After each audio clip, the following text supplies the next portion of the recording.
பிரபல மலையாள இயக்குனரும் எழுத்தாளருமான டி வாசுதேவன் நாயர் காலமான நிலையில் முக்கிய பிரமுகர்கள் அஞ்சலி செலுத்தினர்.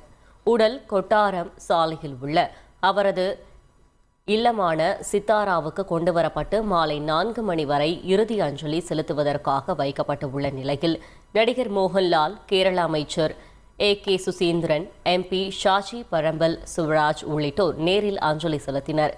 தான் நடித்த மிகச்சிறந்த கதாபாத்திரங்களை டி வாசுதேவன் நாயர் உருவாக்கினார் என்றும் அவரது பேனாவால் மறக்க முடியாத பல கதாபாத்திரங்களை சித்தரிக்கும் பாக்கியம் தனக்கு கிடைத்ததாகவும் மோகன்லால் சிலாகித்தார். அதேபோல் தங்கள் உறவு ஒரு நண்பனைப் போல, ஒரு சகோதரரைப் போல பெருகியது என்று மம்முட்டி நிகழ்ச்சி தெரிவித்தார். வாசுதேவன் நாயரின் மறைவுக்கு திரையுலக பிரபலங்கள் பலரும் இரங்கல் தெரிவித்து வருகின்றனர்.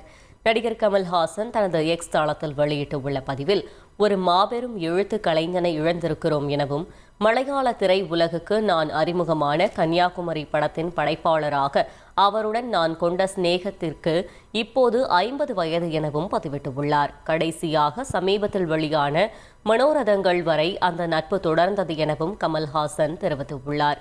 அவரது மறைவு தென்னிந்திய இலக்கிய வாசகர்களையும் கலா ரசிகர்களையும் துயரத்தில் ஆழ்த்தி உள்ளதாகவும் தெரிவித்துள்ளார். செய்திகளை உடனுக்குடன் தெரிந்து கொள்ள உடனே சப்ஸ்கிரைப் பண்ணுங்க.